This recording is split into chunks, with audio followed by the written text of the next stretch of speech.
ओम शांति। आज 6/6/21 की मुरली है। इसका अव्यक्त रिवाइज डेट है 14/1/88।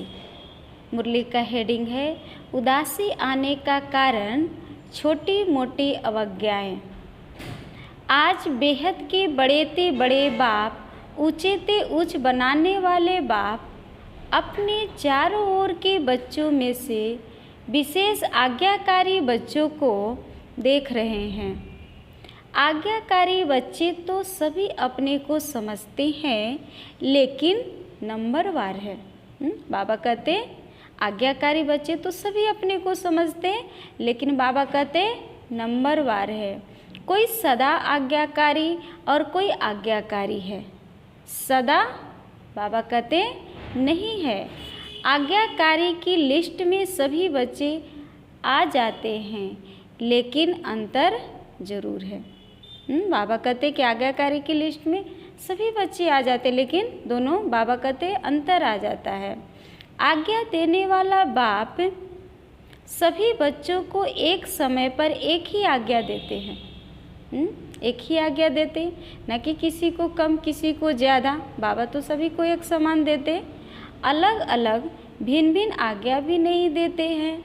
फिर भी नंबरवार क्यों होते हैं? बाबा कहते फिर भी नंबरवार क्यों होते?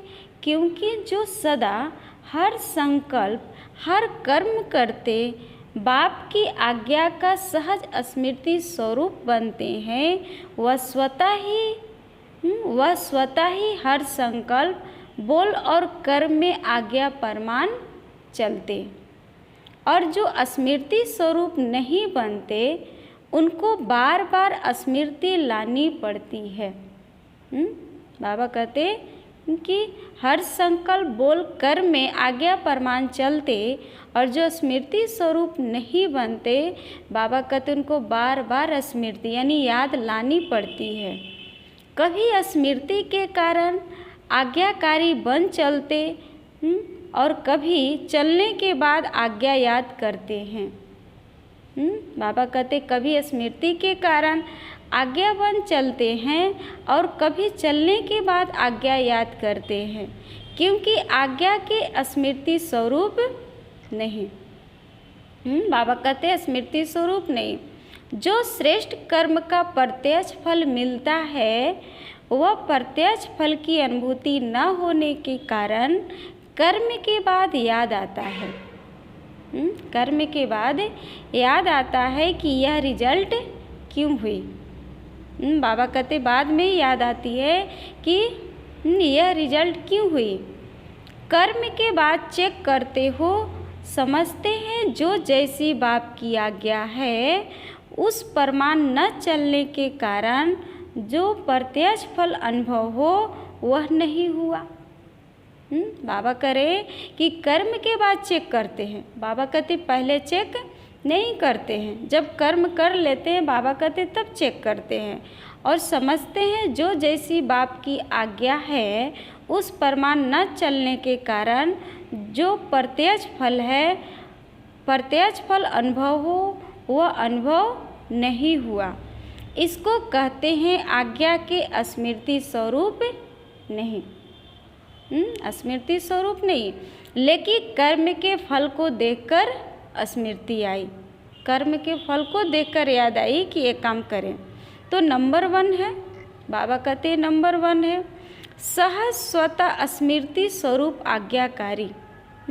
सहज स्वतः स्मृति स्वरूप आज्ञाकारी। और दूसरा नंबर है कभी स्मृति से कर्म करने वाले और कभी कर्म के बाद स्मृति में आने वाले। तीसरे नंबर की तो बात ही छोड़ दो। बाबा बता रहे हैं कि 2 आज्ञाकारी बाबा दिए कि एक है कभी स्मृति से कर्म करने वाले और कभी कर्म के बाद स्मृति में आने वाले। और तीसरे नंबर की बाबा कहते बात ही छोड़ दो। 2 मालाएं हैं, पहली छोटी माला, दूसरी है बड़ी माला। तीसरों की तो माला ही नहीं है, इसीलिए 2 की बात कर रहे हैं।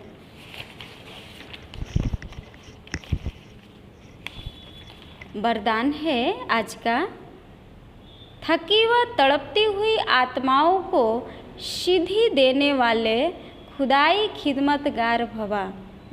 थकी व तड़पती हुई आत्माओं को सीधी देने वाले खुदाई खिदमतगार भवा।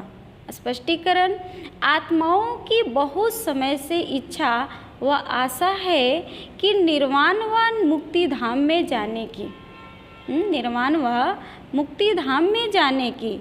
इसके लिए अनेक जन्मों से अनेक प्रकार की साधना करते करते थक चुकी है। बहुत यप तप दान पुण्य कितना किए और करते करते आज क्या हुआ, बाबा कहते वो थक चुकी है। अभी हर एक सीधी चाहते हैं, न कि साधना। उसकी सीधी चाहते हैं, बाबा कहते न कि साधना। सीधी अर्थात सद्गति, सद्गति चाहते हैं कि अब हम दुख से छूटकर सद्गति की ओर जाएं। तो ऐसी तड़पती हुई, थकी हुई, प्यासी आत्माओं की प्यास बुझाने के लिए आप श्रेष्ठ आत्माएं अपने साइलेंस की शक्ति व सर्व शक्तियों से 1 सेकेंड में सीधी दो।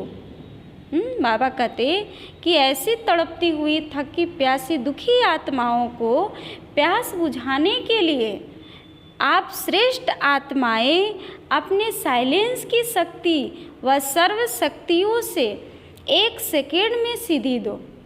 बाबा कहते 1 सेकेंड में सीधी दो, यानी सद्गति दो, तब कहेंगे खुदाई खिदमतगार। स्लोगन है, कमज़ोर संस्कार ही माया के आने का चोर गेट है, अब यह गेट बंद करो। ओम शांति।